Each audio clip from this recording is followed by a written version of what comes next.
sais pas si vous vous rendez compte, les mecs, hein, là, de ce que je vous donne gratuitement. Il n'y a pas grand monde qui le fait, ça.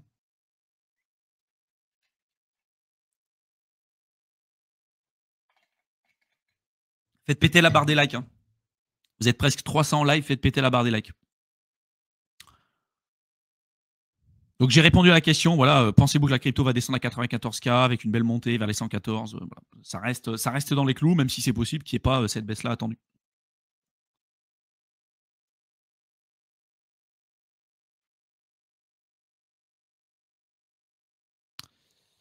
Hier soir, j'ai vu une vidéo de Mark Moss sur le sujet. Pour lui, on est passé à autre chose. Finito, la alt season, comme on l'a connu. Mark Moss, il a dit aussi énormément de conneries, puis c'est un Bitcoin maxi. Donc, ok. Mais en fait, je pense qu'il ne faut pas être biaisé. C'est-à-dire de se dire, pareil, la alt season, ça va être exactement la même comme ce qu'on a connu avant. Il n'y a pas eu une alt season de cycle en cycle, si vous analysez vraiment les trucs, qui ont été pareils. À chaque fois, il y a eu des nouveaux narratifs. À chaque fois, ça n'a pas pumpé de la même manière.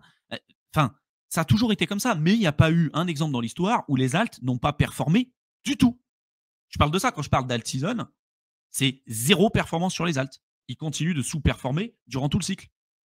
Ça c'est jamais arrivé. Par contre, de se dire, moi, mon alt, forcément, il va augmenter parce qu'en alt season, il y aura tout qui va augmenter, je pense que c'est pas vrai. Je pense que tu as des alts qui vont peut-être augmenter d'une certaine manière, mais qui seront très largement en dessous de leur précédent plus haut. Voilà.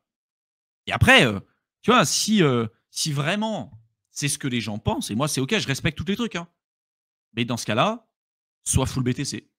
Accepte de dire, OK, je vends mes alts au bottom, là, parce que tu es peut-être potentiellement sur un gros bottom sur les alts par rapport au BTC. Tu vends au bottom, tu te mets full BTC avec une dominance qui est à 65%, donc presque au top. Si ça peut augmenter, vas-y. Hein. OK. Faites-le. Et en général, je parle pas pour toi, hein, Lariost, hein, mais en général, les gens qui vont te dire ça, on verra.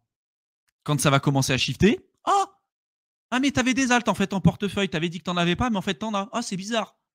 Ah, tu racontes des conneries aux gens. Ben, voilà. Et c'est toujours pareil. Je ne vois pas de raison. Et j'aime bien écouter les gens qui nous expliquent les raisons pour lesquelles il y aurait potentiellement pas d'all-season. Voilà. Alors, ils vont te dire parce que aujourd'hui il y a des ETF, parce qu'il y a les instits. OK. Déjà, rien que par des jeux de liquidité, si tu as l'Ether qui augmente, tu as des alts qui augmentent. Déjà, juste par des jeux de liquidité. C'est un fait. Si vous connaissez un peu le fonctionnement d'Uniswap, V2, V3, machin, notamment sur V2, c'est X multiplié par Y égale K, la constante, machin. Enfin bref, j'en ai beaucoup parlé aussi sur YouTube. Donc forcément, si tu en as un qui va augmenter, par des jeux de liquidité, notamment par Ether, c'est un effet de levier sur les alts, donc ça augmente. Puis après, il y en a qui vont te dire, ouais, mais aujourd'hui, la liquidité, elle est sur les ETF, elle n'est pas, sur le marché classique. Et aujourd'hui, les instits, s'ils gagnent de l'argent via les ETF, ils ne vont pas le renvoyer en crypto. Mais la grosse majorité, je le redis, hein, je me répète à chaque fois, mais la grosse majorité de la liquidité, c'est pas sur les ETF, c'est on-chain. Il y a combien de BTC qu'on retrouve sur les ETF? Je crois qu'il y a 1 million, 1,2 million, globalement. Il y en a combien off-chain? Enfin, on-chain, genre, il y en a combien sur le marché? Bien plus que ça. Le reste, en fait, avec les BTC perdus, ce que tu veux. Mais du coup, de se dire, il n'y aura pas d'alt-season par rapport à ça, ça tient pas la route. Tu as 5% des liquidités qui sont dans les ETF. C'est tout. Tu as 5% des liquidités. Le reste, c'est sur le marché. Donc oui, est-ce que ce sera la même chose? Peut-être pas. Est-ce que tous les coins vont pumper? Non. C'est pour ça que pour moi, il faut être sélectif, par contre. Il y a de plus en plus de coins. On est de plus en plus dilué. Il y a de plus en plus de scams. Il y a de plus en plus de merde. Ouais, ça, c'est clair. C'est pour ça que les gars qui se disent, bah moi j'ai acheté tel projet en 2021 et puis ça va augmenter. Non, tu as peut-être un concurrent qui est arrivé ou plusieurs concurrents. Le marché a peut-être changé. Peut-être que ton projet, il va sous-performer parce que, et je parle de ça pour les Layer 2, par exemple. Tu vois, tu as plein de gens qui me disent, tu penses quoi de Polygon ou Matic? En soi, c'est pas un mauvais projet, même s'il y a plein de merde aussi sur les Layer 2 qui sont centralisés, sur lesquels il y a plein de problèmes. Matic, c'en est l'une d'entre elles. Hein. Je crois qu'ils ont des. Enfin, c'est sûr, ils ont des clés admin où ils peuvent geler les fonds, ils peuvent stopper les transactions, ils peuvent tout faire. Ils peuvent piquer l'argent comme ça du jour au lendemain. S'il y a 6 validateurs qui se mettent ensemble pour arrêter le truc, ils peuvent le faire. Et les gens qui te disent, bah ouais, mais est-ce que c'est quand que Matic réaugmente? Parce qu'en fait, c'est des gens qui sont backholders depuis 2021, qui n'ont peut-être pas compris que sur ce cycle, avant, on avait genre 3 layers 2 et Polygon, c'était la première. sur 2020-2021. Là, cette année, on en a 155 de Layer 2. Pourquoi on irait sur Polygonmatic alors que tu as Base, alors que tu as Arbitrum, tu as Optimism, tu as plein d'autres? Pourquoi on irait racheter ce bag-là alors qu'il y en a plein d'autres en fait? Et c'est ça le problème. Et c'est là où beaucoup de gens se disent la alt season, il n'y en aura pas, il n'y en aura pas. Il n'y en aura peut-être pas pour tes alts. Possible. Ou en tout cas, peut-être pas comme ce que tu penses. Là, je suis d'accord. Mais de se dire qu'il n'y en aura pas du tout, zéro, c'est-à-dire que le Bitcoin performe, il monte à 65-70% de dominance, et en bear market, il reste à 70% de dominance, et après, on repart en boule et il réaugmente encore, parce qu'évidemment, c'est au début de cycle, il réaugmente. Moi, ça me semblerait complètement dingue. Ça me semblerait, voilà. Et parier sur ça, c'est parier sur un truc qui n'est jamais arrivé. Donc, ça revient à dire, cette fois-ci, c'est différent. Et je vous invite à lire le livre This Time is Different, sur 850 années d'historique sur les actifs, alors marché traditionnel et bien avant. Je le redis à chaque fois, hein, ça. Hein. J'ai l'impression de me répéter, mais c'est la réalité. Les gens, à chaque fois, ils basent leur truc sur ça va être différent. Ça va être différent parce que là, il y a un conflit, parce qu'il y a un truc, parce que là, il y a de l'incertitude. Les mecs te disent ouais, là, il y a de l'incertitude. Mais putain, il y a eu de l'incertitude de tout cycle, tu vois. À quel moment dans l'histoire, il n'y a pas eu d'incertitude? Il y en a eu de tout temps. En bourse, il y en a eu de tout temps. Simplement, bah, depuis la création de la bourse, depuis par exemple le S&P 500, il y a eu des périodes de baisse, de machin, mais malgré les périodes d'incertitude, le marché est en constante augmentation. Bah, la crypto, c'est pareil. Voilà mon avis sur le sujet.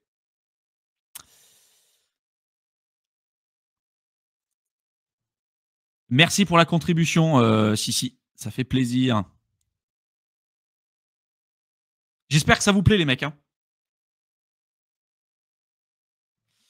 Indispensable de faire son plan de sortie crypto. J'ai fait le mien et Thibaut me l'a validé. C'est ça aussi l'avantage de l'accompagnement, c'est qu'en fait, vous avez une vraie proximité avec nous, avec moi, Mickaël et les autres membres du groupe. Et vous pouvez nous envoyer aussi toutes les questions que vous voulez. Vous avez des projets crypto en portefeuille, vous savez pas trop comment les réallouer, vous avez une certaine stratégie de sortie, vous avez besoin qu'on vous donne notre avis dessus, comment l'améliorer. Vous nous envoyez les infos, on vous répond en vocal. Il y a une vraie proximité. Vous n'êtes pas seul. C'est comme si vous aviez des vrais coachings personnalisés en plus, un vrai suivi personnalisé avec. Enfin, ça, c'est assez dingue. Hein. Vous n'êtes pas seul. Le gros problème aussi en crypto, c'est ça. C'est qu'en fait, quand on investit, on se retrouve seul face à nos décisions. Et ça, c'est compliqué. Ça, c'est dur.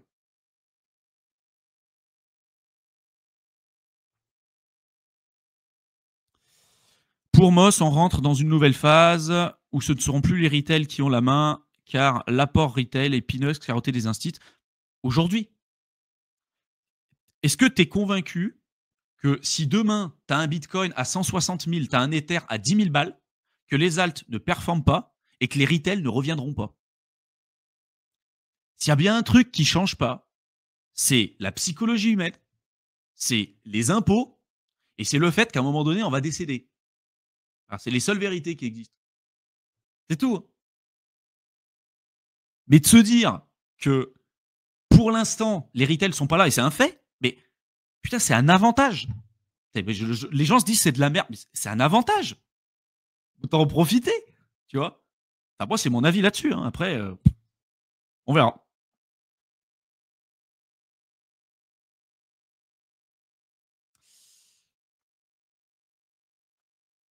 Pierre, j'adhère 100% à toute ton explication, mais du coup, je vois pas comment alt season en 2025. Peut-être pas sur 2025. Peut-être que ça sera sur 2026. Là où tout. En fait, tu vois, il y a toujours, comme j'ai dit, hein, il y a peut-être des différentiels. Tu vois. Peut-être que là, cette année, c'est bull run Bitcoin et puis après, alt season plutôt sur partie 2026 ou fin 2025, début 2026. Tu vois, je sais pas. C'est là où, en fait, au niveau du timing, il n'y a rien. Tu peux pas te baser sur quoi que ce soit là-dessus. C'est compliqué. Mais bon. De se dire qu'il n'y en aura pas, c'est compliqué. Pour moi, hein. Je peux me tromper.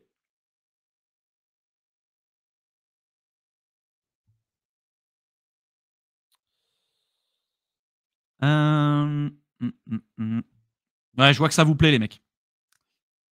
Avec plaisir, William. L'accompagnement, c'est vraiment primordial. Je pense que pour quelqu'un qui n'a jamais connu de bull run, c'est obligatoire. Sinon, sous le pont, vraie plus-value, les gars. Mon meilleur invest. Bah écoute, merci Martin. Merci Martin. d'avoir été présents et vraiment, je pense que on fera le bilan à la fin, mais je pense que vous serez tous très contents. Le seul bémol, c'est la macro avec les guerres en cours, et cetera. Ouais, ouais, aujourd'hui, il y a tout qui prouve qu'on a envie de monter.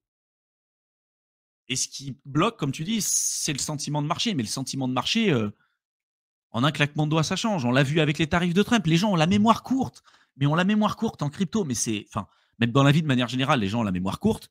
Mais alors en crypto, il se passe un truc, la semaine d'après, c'est oublié, quoi. Je vous rappelle quand même que quand il y a eu les tarifs de Trump, rapidement, tout le monde a commencé à dire c'est la fin, bear market, bear market, bear market. Il a fait un tweet en disant on met en pause les tarifs. Il y a tout qui a augmenté. Ça dépend d'un mec, du tweet d'un mec.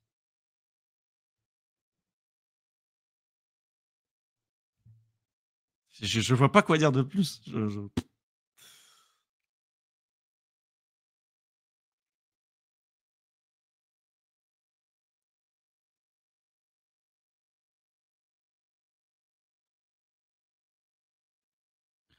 Un mec a posté sur Twitter les chartes du stock market iranien et israélien, les deux sont en forte hausse, mais certains influenceurs préfèrent hurler à la World War 3 et qu'il faut tout vendre, allez savoir. Mais putain, ouais, c'est parce qu'en fait aussi, c'est pas le même business. D'accord.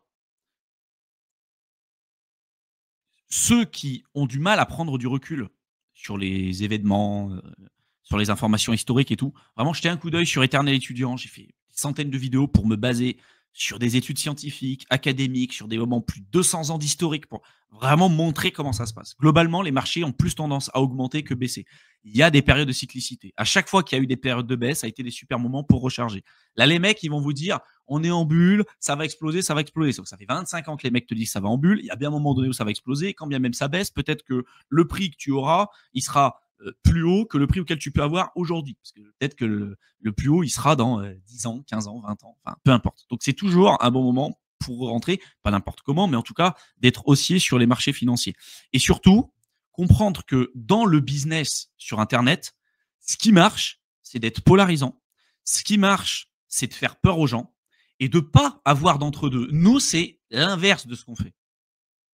Pour ceux qui nous suivent depuis des années, vous savez notre discours. On essaie toujours d'être mesuré, on essaie toujours de faire attention. Et ça vend pas. Ça marche pas. Les gens, ils s'en foutent de ça. C'est quand est-ce qu'on va devenir riche ou est-ce que ça va cracher, c'est la fin de tout le truc. Pourquoi? Parce que si tu choisis un plan plutôt qu'un autre, les gens, qu'est-ce qu'ils vont faire? Tu dis que c'est de la merde, le marché va partir en bear. Tu as tous ceux qui sont soit surexposés ou tout, ou qui pensent que ça va monter, qui vont venir t'insulter dans les commentaires. Donc ça fait de l'engagement, donc ça fait de la reposte, donc ça fait du suivi et donc ça va te faire booster dans l'algo. Et donc toi, machinalement, tu gagnes plus d'argent. Mais tu vas faire rect énormément de gens. Donc aussi, il faut se regarder dans le miroir. Mais la plupart, déjà, si vous étiez capable de voir, parce qu'aujourd'hui, alors ça fait un certain temps qu'on est en crypto, les acteurs crypto, on les connaît. Et des fois même IRL, hein, on les connaît IRL. Et entre ce qu'ils disent, et je ne vais pas donner de nom, mais entre ce qu'ils disent, ce qu'ils font, les résultats qu'ils disent qu'ils ont, et la réalité, il y a un monde. Il y a un monde. Donc, il ne faut pas se louper et pas confondre le business de certaines de ces personnes-là, qui est aussi de faire de l'engagement, de faire des vues, de faire ces trucs-là. Et qu'est-ce qui marche le plus que de faire peur aux gens?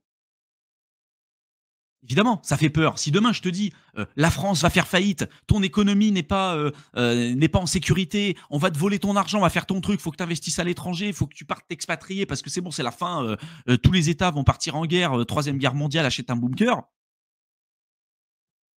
Qu'est-ce qui va se passer dans ta tête? Tu vas avoir tout un tas de biais parce que peut-être que tu t'es déjà renseigné et tu vas dire ah bah putain lui il dit ça, lui il dit ça, lui il dit ça. C'est vrai que ça converge là-dedans. Mais en fait, tu vis dans une bulle aussi parce que dans ta bulle et les réseaux sociaux, c'est une bulle. On va te proposer un contenu qui va constamment alimenter tes biais. Tu penses que la Terre est plate, tu vas regarder que du contenu que la Terre est plate. Et Internet va te présenter que du contenu qui va aller là-dedans. Donc ça va devenir ta réalité. Pour autant, la Terre n'est pas plate. Malgré ça, tu as des gens qui continuent de croire que la Terre est plate. Je ne sais plus combien c'était, je crois que c'était 10% de la population qui pensent qui sont platistes. Marie-Josée Pérec. Marie-Josée Pérec. Je sais pas quoi penser. Franchement, c'est à la fois fascinant et c'est à la fois complètement dingue. C'est-à-dire que tu peux te dire que sur Internet, tu peux dire les plus grosses dingueries, tu peux dire n'importe quoi. Le pire, c'est pas de te dire que de toute façon, tu auras toujours des gens qui seront en désaccord avec toi. Le pire et ce qui fait peur, c'est que peu importe ce que tu vas dire, il y a des gens qui seront d'accord avec toi. Les pires dingueries, il y a des gens qui seront d'accord avec toi. Donc, vraiment se méfier.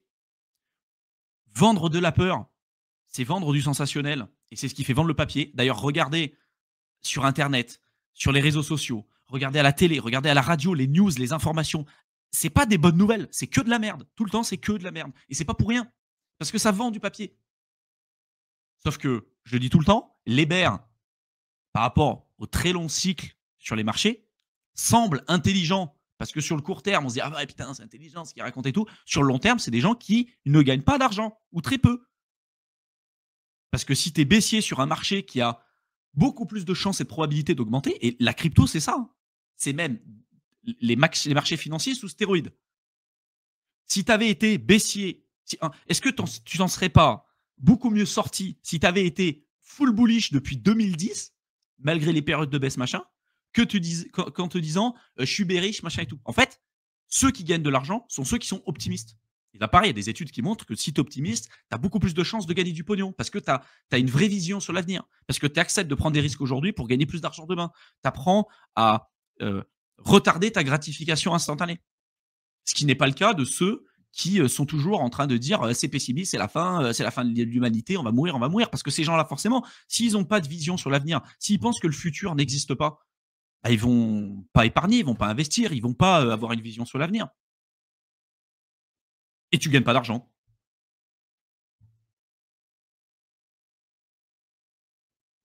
S'il y a la guerre, Thibaut et moi, on sera dans la même tranchée, ça sera super, on pourra discuter crypto entre deux drones kamikazes.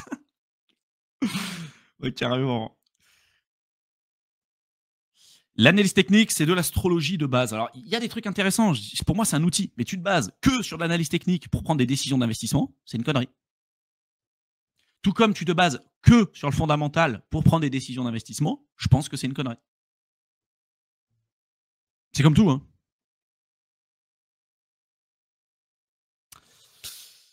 Trop tôt, je pense qu'il faudra attendre à la fin de l'été, mais ça va se jouer sur 3-4 semaines. Il faudra prendre des profits régulièrement quand ça arrivera. On verra. Je suis d'accord avec toi, je pense qu'il y a de belles opportunités. Moi, je commence à perdre espoir, ça me redonne le sourire. Bien, c'est ta théorie thèse, on verra par la suite. Exactement.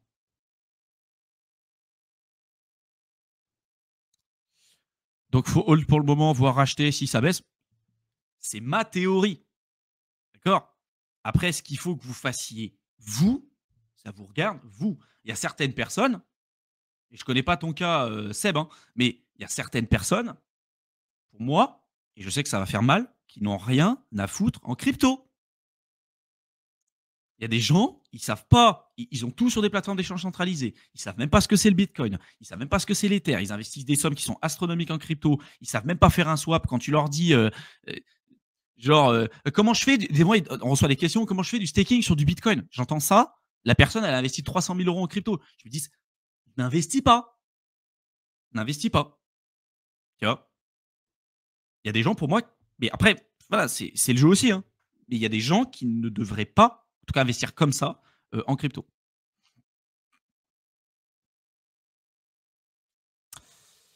Ça monte, si ça descend aujourd'hui, c'est bof, sinon ça ira. Faut passer cette histoire d'Iran. Mais justement, ça peut peut-être monter fort pendant que ça s'inquiète et pendant ce temps d'édourtement des regards. La preuve en live, ça monte. C'est du court terme. Voilà, en fait, dites-vous que, et ça pareil, c'est hyper important. Quand on vous parle de récession, oh, la récession arrive, la récession arrive, la récession arrive. Le prix baisse. Quand la récession est là, le prix baisse plus. Pourquoi? Parce que ça a déjà été baissé par anticipation. En fait, l'action et la nouvelle de récession a déjà été pricée. Ça a déjà été pricé. Et quand on vous dit il n'y a plus une récession, c'est bon, c'est calme, on est en pleine croissance, le marché a déjà augmenté. Ça fait des années qu'il a déjà augmenté. Et quand, en fait, du coup, tu achètes les périodes de peur, quand les gens se disent ah, ça va descendre plus bas, récession et tout, quand tu achètes en amont de tout ça, c'est là où tu fais des super coups, en fait. Mais quand tu attends la confirmation que tu es sorti, tout comme la confirmation technique qui est toujours des indicateurs qu'on appelle des lagging indicators, des indicateurs qui sont en retard par rapport à la réalité du marché, par rapport au prix, tout le temps. Tu as toujours un retard. Quand tu as une golden cross sur des trucs, tu as les prix qui ont déjà augmenté. Parce que ça a déjà été pricé. Le marché est plus intelligent que ça. Il arrive à anticiper tout ça. Et on ne peut pas être plus intelligent que le marché. Donc on verra. Quand à un moment donné, il y aura une news, et si on a cette news-là de se dire on ne va pas en guerre ou peu importe, il peut tout se passer, d'accord, là-dessus, hein, on reste OK. Mais si à un moment donné, on entend le truc, il n'y a pas la guerre, ce qui, je l'espère, sera le scénario le plus important, parce qu'on doit tous éviter ça, évidemment, les prix seront beaucoup plus hauts. Parce que ça aura déjà été pricé. Et tous ceux qui attendront une énième confirmation en se disant ah, machin, ça va rebaisser, c'est quand le pullback, c'est mort. Alors que si tu achètes l'incertitude aujourd'hui où en fait tu n'as pas l'info, c'est là où tu fais des trucs. Et est-ce que, historiquement parlant, acheter des bottoms, des creux ou des périodes de capitulation comme ça n'a pas été des super moments pour pouvoir le faire? Je pose la question. Hein. Après, chacun gère son risque comme il veut. Hein.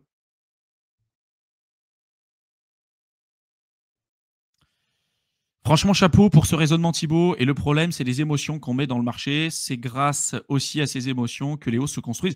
S'il y a de la fluctuation, c'est à cause de ça aussi, hein, clairement. Tu as ceux qui vont se dire ça baisse. Et puis après, tu as tout ce qui se rajoute aussi avec les effets de levier, ceux qui font du trading court terme et tout, où là, c'est encore pire. Le niveau de levier qu'il y a sur le marché en ce moment, c'est abusé. Hein. Et je mets aussi les entreprises. Hein, Sailor, effet de levier de la Muertas. La plupart des boîtes, c'est effet de levier sur effet de levier. Aujourd'hui, ça leur fait plaisir parce que le Bitcoin est en tendance haussière. En bear market, on a vu ce que ça a donné. Hein. Souvenez-vous, les gens ont la mémoire courte. Petit clin d'œil à Luna, petit clin d'œil à Celsius, petit clin d'œil à 3 Arrow Capital, BlockFi, Quadriga CX, MTGOX. Les gens oublient. Vous allez voir, il va y avoir des dingueries en bear market. Il va y avoir des dingueries. Plus il y a des achats en effet de levier, plus quand ça se casse la gueule, ça se casse la gueule rapidement. Et là, vous vous retrouvez avec des gens qui seront dans la merde. Je le dis, je sais que c'est pas un discours qu'on a l'habitude d'entendre, mais je le dis parce que déjà, j'en suis convaincu de ce truc-là. Donc, je ne dis pas des choses sur lesquelles je ne crois pas. Évidemment, je peux me tromper, mais s'il y a bien un truc qu'on se rend compte, c'est qu'à chaque cycle, il y a des dingueries, surtout en bear market. Les gens qui vous disent qu'il n'y aura pas de bear, allez, il n'y aura pas de bear, mais bien sûr. Un marché où il n'y a pas de bear, tu es sûr de gagner de l'argent tout le temps.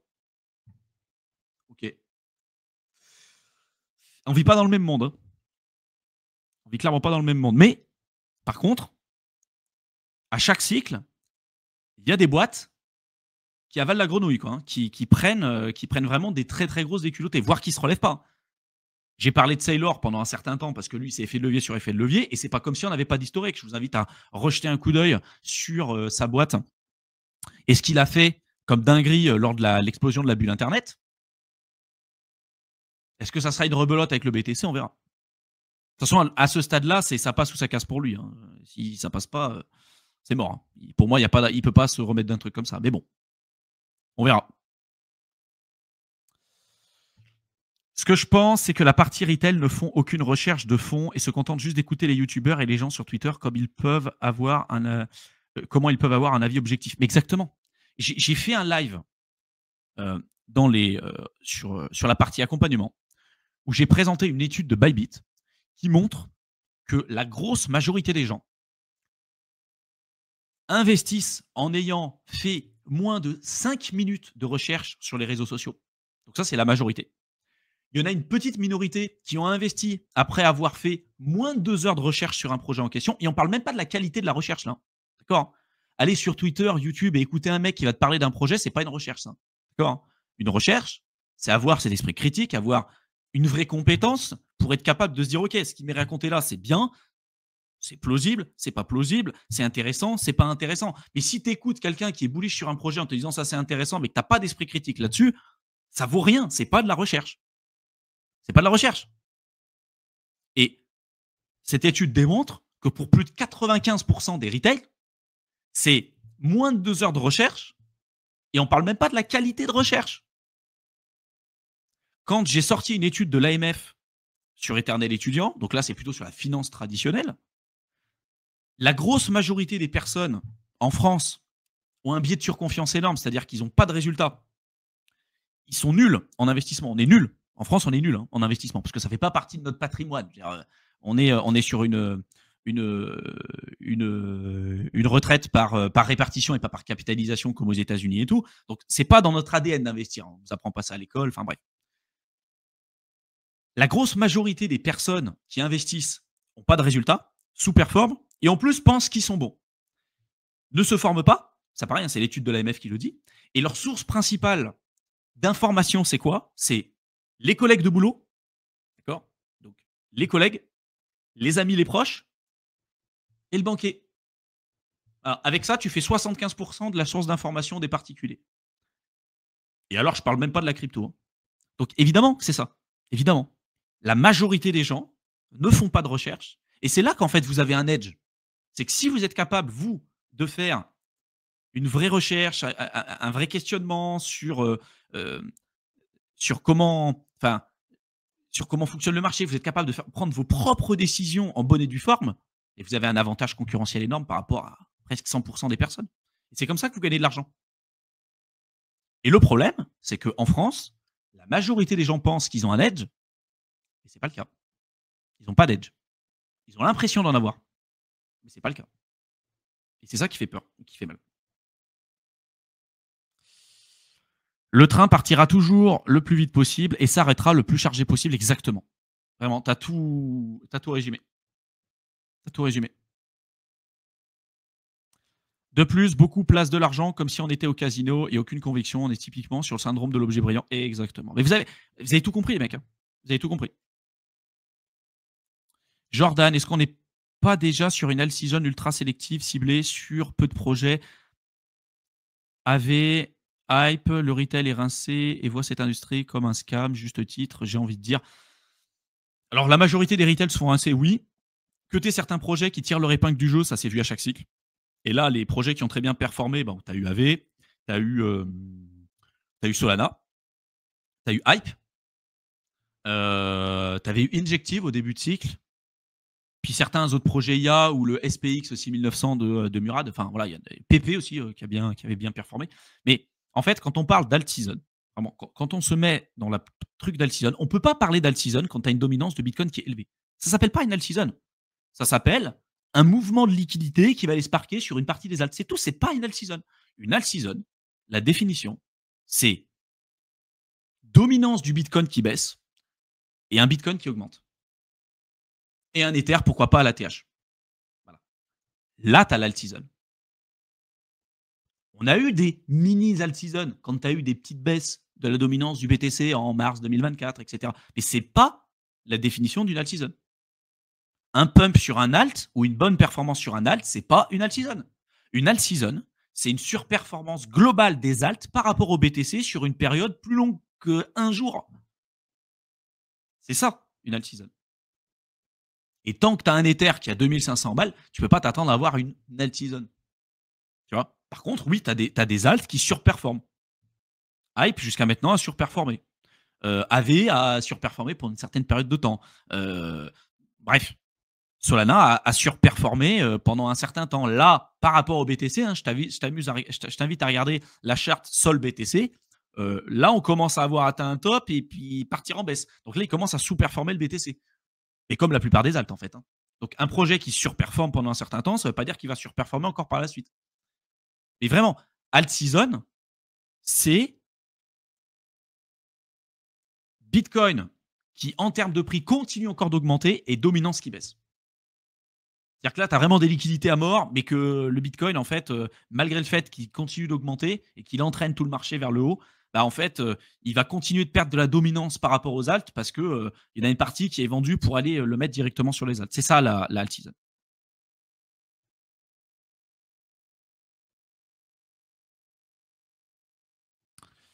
La mémoire est courte. Pour l'histoire, l'inflation Macron, l'homme ne tire jamais de leçons, exactement. C'est pour ça que c'est important, en fait, pour avancer, de prendre du recul et de regarder des données vraiment historiques non biaisées. Et de se dire, bah, par rapport à ça, c'est quoi le scénario le plus probable et comment je fais, moi, pour me protéger. En fait, c'est ça, c'est la seule vérité. On n'est pas là pour avoir raison, en fait, on s'en fout. On est tous là pour avoir du pognon et gagner de l'argent. Tu fasses de l'argent sur XRP, sur machin, en fait, on s'en fout. On s'en fout complet. Tu as gagné de l'argent sur un projet, bravo à toi, tu fais partie d'une minorité et tant mieux. Voilà. Diversifie-toi, gagne de l'argent, on est tous là pour ça et c'est tout. Le pire dans ce marché, c'est d'essayer absolument d'avoir raison. Et ceux qui essayent absolument d'avoir raison, en général, ils gagnent pas d'argent.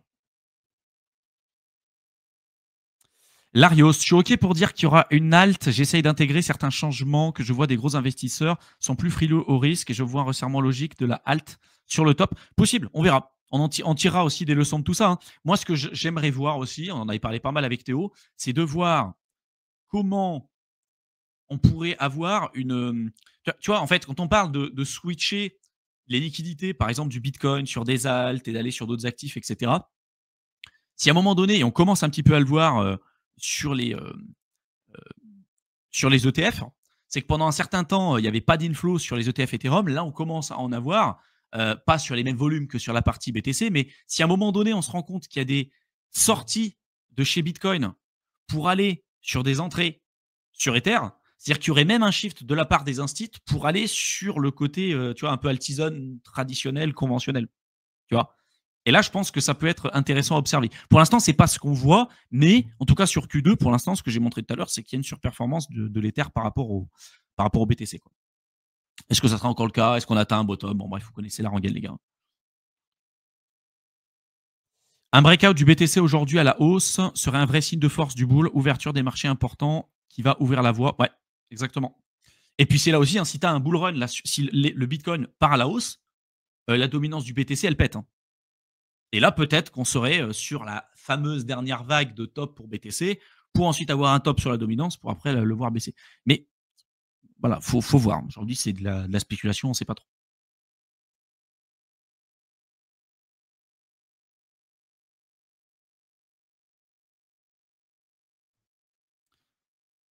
Extrêmement vrai ce que tu dis, Pruno.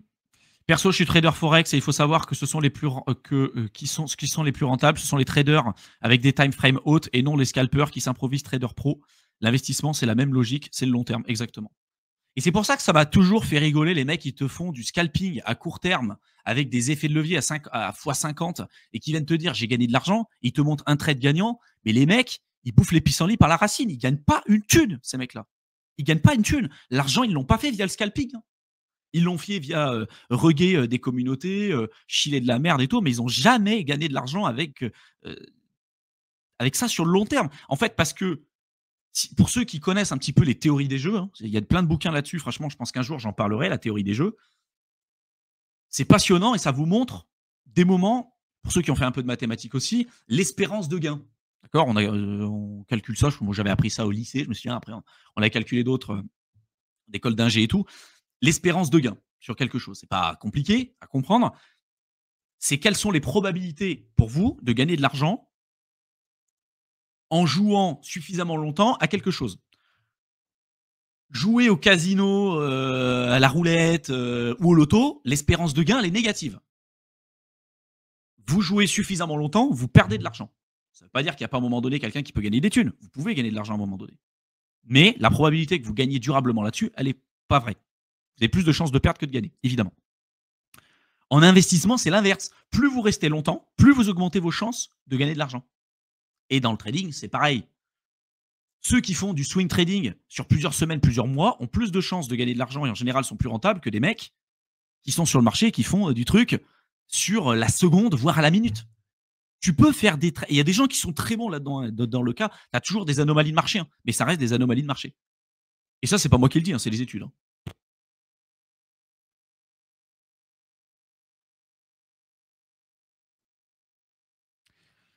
Des mecs comme Sailor n'ont aucune conscience qu'ils puissent être dans la merde en berbe. Si, mais je pense qu'il en est convaincu que ça se passera bien. Qu'il se passera bien. Puis il est loin d'être con, hein, Sailor, hein. Et puis t'inquiète pas, hein, si demain il perd tous ses BTC là-dessus, il sera pas dans le trou, hein. Il dit qu'il est all-in BTC, mais peut-être que ces 2% de non-BTC qui restent, c'est 100 millions de dollars, voire beaucoup plus. T'inquiète pas, il n'est pas dans la merde. Émeric, hello, merci pour ce que tu apportes. Le farming des drops a été assez bien poussé par les créateurs de contenu récemment, notamment Resolve. Qu'en penses-tu? Y participez-vous? Il y a des choses intéressantes que tu peux faire avec le farming d'airdrop. Et force est de constater qu'il y a eu certains airdrops qui ont été très rentables, notamment Hype, notamment merde, Arkham, de Arkham Intelligence. Mais la grosse majorité des airdrops, ça n'a pas été intéressant et c'est du temps perdu. Donc oui, le faire. Si tu as du temps, utiliser là-dessus. Mais en fait, ça aussi, c'est ce que j'explique beaucoup. C'est que Faites le ratio, les mecs, entre le temps que vous avez passé à farmer les airdrops, les résultats que vous avez obtenus, et que si vous aviez passé un dixième de ce temps-là à apprendre à gagner plus d'argent, est-ce que vous en seriez peut-être pas plus loin pour accentuer votre DCA sur la partie crypto, BTC, Ether? Ça, pareil, c'est une vérité que les gens n'ont pas envie d'entendre. Je vais le dire quand même. Votre temps a de la valeur. Et si c'est utiliser votre temps pour aller farmer sur du tap to earn, sur Hamster Combat et gagner 10 centimes, faites autre chose. D'accord. D'ailleurs, on l'a vu, on s'est fait insulter quand on avait dit ça. Qui est devenu riche avec l'airdrop d'Hamster Combat, je vous le demande. Voilà. Mais oui, ça peut être intéressant. Je dis pas que ça ne l'est pas. D'accord. Il y a des airdrops, c'est intéressant. Après passer tes journées à farmer des airdrops, dis-toi qu'aujourd'hui, tu as des fermes de Pakistanais, d'Indiens qui sont presque organisés en industrie, qui font ça tous les jours, 24 heures sur 24, 7 jours sur 7. Hein. Quel est ton edge? Toi, tu as un wallet sur MetaMask, tu es là, tu fais tes petits trucs. Oui, ça, je dis pas que ça peut pas être intéressant. Mais voilà, faites le bilan par rapport au temps passé, par rapport aux résultats obtenus, et que franchement, la plupart du temps, vous avez meilleur compte à développer vos compétences, développer une activité entrepreneuriale et tout, ou apprendre à gagner plus d'argent. Ça sera bien plus rentable pour vous sur le long terme, sur le court terme, ou ce que vous voulez. Voilà. C'est que des moments, les gens, ils ont l'impression de se trouver une occupation parce que forcément, il faut faire des trucs. Des moments, il n'y a rien à faire. Hein.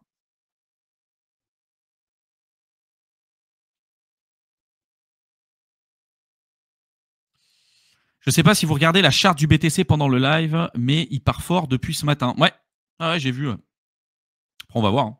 Sans doute que ça va continuer.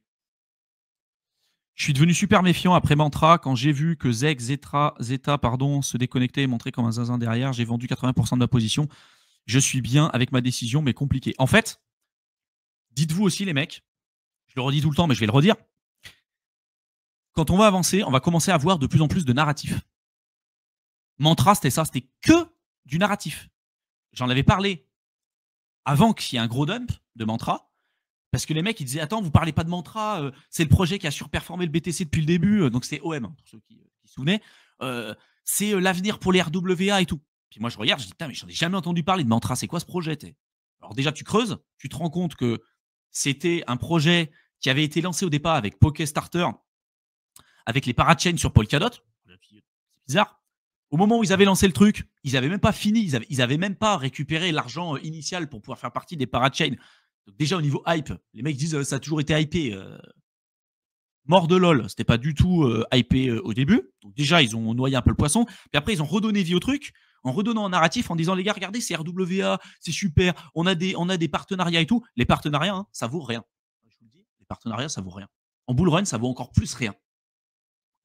Le partenariat en te disant Jean-Michel utilise ta technologie, ça veut rien dire. C'est pas ça qui va faire pumper le prix, encore moins en bull run. Si tu achètes, ça va augmenter ton billet d'ancrage en te disant tiens, potentiellement le projet il vaut plus cher. Et il vaut pas plus cher. Il vaut pas plus cher. En bull run, de toute façon, c'est trop tard. C'est ce que je dis. Et vous allez voir que des narratifs, il va y en avoir. Et pour OM, c'était ça. Leur narratif, c'était les RWA. Et quand tu regardais, alors c'était que des partenariats, donc en plus qui n'existaient pas, et sur lesquels il n'y avait rien on-chain. C'est-à-dire que la TVL, elle était éclatée au sol, il n'y avait pas de volume, il n'y avait pas de projet, il n'y avait rien. Et sur les RWA, il n'y avait rien. C'était basé, une hype, que sur des on-dit. Que sur, oui, nous, on va révolutionner les RWA. Regardez, on a fait un partenariat avec Michel. Mais concrètement, il y a quoi sur ton projet? Il n'y a rien. Tu peux sucer des glaçons. Bah, c'est super. Merci. Et les gens achètent ça. C'est pour ça que je vous dis que la plupart des personnes sont des moutons, parce qu'en fait, ils voient une courbe augmenter, ils disent « Ah, ça augmente, j'achète ». Ce qu'on appelle l'effet momentum. Et ça, pareil, c'est étudié, c'est l'effet momentum. Quelque chose qui a augmenté a plus tendance à augmenter sur le court terme. Mais c'est pas basé sur forcément un fondamental. Hein. Et là, en l'occurrence, il n'y avait que dalle. Donc, en bull run, vous allez voir que des narratifs, il va y en avoir. Des mises à jour, là, sur pas mal de projets, il y en a plein qui sont sous le pipe. Les mecs, ils vont te sortir des mises à jour. Oh, tel truc, regardez, on a fait un partenariat avec machin et tout. Comme par hasard, ils ne l'ont pas dit dans des périodes comme ça. Hein. C'est bien timé le truc. Hein. Comme par hasard, pile dans les moments où il y a les unlocks sur les VC. Hein. Comme par hasard. Méfiez-vous. C'est un monde de raclos.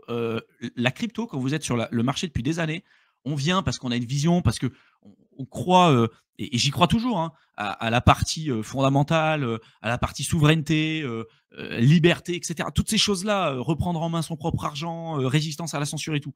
Mais entre ce qu'on entrevoit et les visions qu'on peut en avoir au début, et quand vous êtes sur le marché depuis des années, quand vous voyez la raclure qu'il y a dedans, ça vous montre à quel point il faut vous protéger, les mecs. Mais là, encore une fois, tu vois, pour Mantra, c'était ça. C'était le consensus. Ah là là, le nouveau contender RWA. Gros rug, du jour au lendemain, moins 95%. Ça fait mal, hein. Franchement, il y en a plein qui sont restés sur le carreau.